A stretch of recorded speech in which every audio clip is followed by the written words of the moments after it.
और अब बात यूपी की। दरअसल कल औरैया में हुए हादसे के बाद यूपी की योगी सरकार पैदल जा रहे मजदूरों को रोकने की कोशिश अब कर रही है।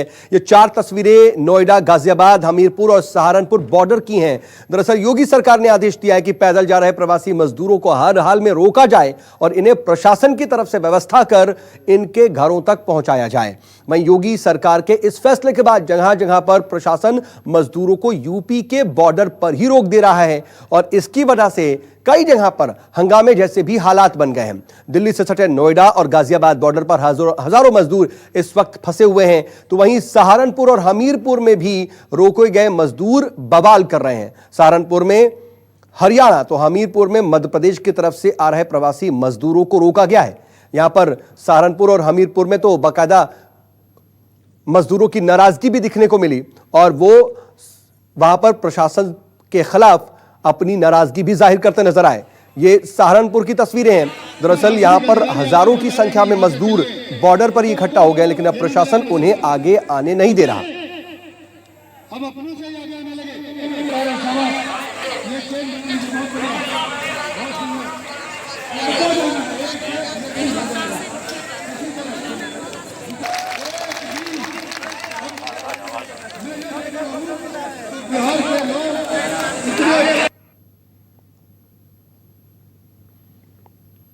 दरअसल अब प्रशासन को कहा गया है कि वो शेल्टर होम में इन मजदूरों को ले जाए, लेकिन उतनी तादाद में शेल्टर होम भी नजर नहीं आ रहे और मजदूरों को रोकने में भी प्रशासन कहीं ना कहीं पूरी तरह से कामयाब नजर नहीं आ रहा है। इन सब के बीच राजकोट के सापर बिरावल इंडस्ट्रीज एरिया में घर जाने की जिद को लेकर करीब 500 मजदूरों ने हंगामा किया है। ये तस्वीर आप देखिए उसी हंगामे की है।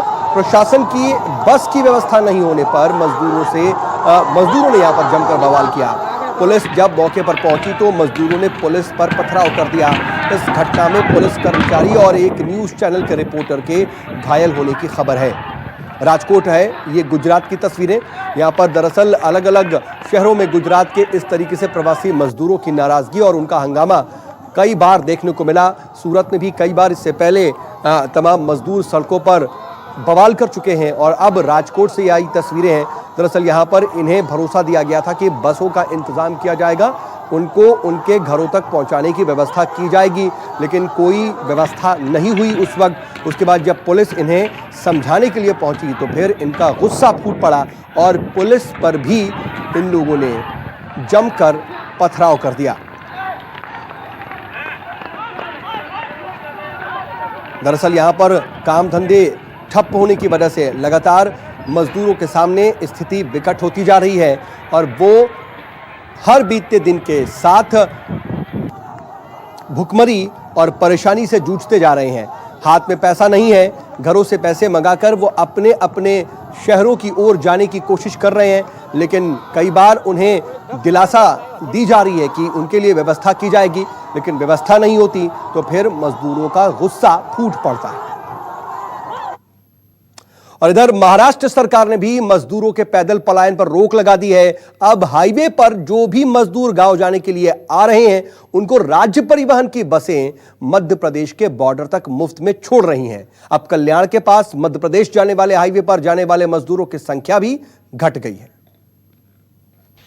मुंबई में अभी भी मजदूर वर्ग की मुश्किलें कम नहीं हुई हैं और अभी भी वो घर जाने के लिए तरह तरह के साधनों का प्रयोग कर रहे हैं, फिर भी घर नहीं जा पा रहे हैं। इस वक्त मैं कल्याण से थोड़ा आगे हाईवे पर और यहाँ पर आप देखिए कि एक ट्रक है, इसमें 8-10 परिवार है। ये इंतज़ार कर रहा है कि ये ट्रक चले तो ये यूपी में अपने अपने गांव तक पहुँच जाएं। ये ट्रक में जो लोग भी बैठे हैं 3000 रुपये पर सवारी दे के बैठे हैं। इसके बावजूद ट्रक पूरी तरह से नहीं भर रहा है, इसके कारण ट्रक नहीं जा रहा है और कल से ये लोग लगातार बैठे हुए हैं और खाना और पानी की भी दिक्कत हो रही है। इनसे बात करते हैं। कहाँ जाना है आपको? सर हमको कानपुर जाना है। कल शाम को 6 बजे से सर बैठे हैं। क्या ट्रक क्या बोल रहे हैं कि सवारी नहीं हो रही? ट्रक बोल रहे हैं 50-60 सवारी हो जाएंगी तब जाएंगे यहाँ से। हाँ, खाना पानी कोई मिल रहा है? कुछ नहीं, कोई शाम को पानी लेके आए थे थोड़े लोग, तो इधर पानी खाना दे रहे थे तो लिए हम लोग थोड़ा बहुत पानी भी नहीं पिए। खाना तो हम लोग लाए थे घर से तो वही खाए थे हम लोग। सर 3000 रुपये कानपुर तक कहाँ छोड़ेंगे जाने का। हाँ, तो इनको सवारी यहाँ पे मिल जाएगी? अब क्या बोलूँ सर, इनको बोल रहे हैं 50-60 सवारी हो जाएंगी तभी यहाँ से रवाना करेंगे। अभी अब उसका आगे अब अपन कुछ बोल नहीं सकते।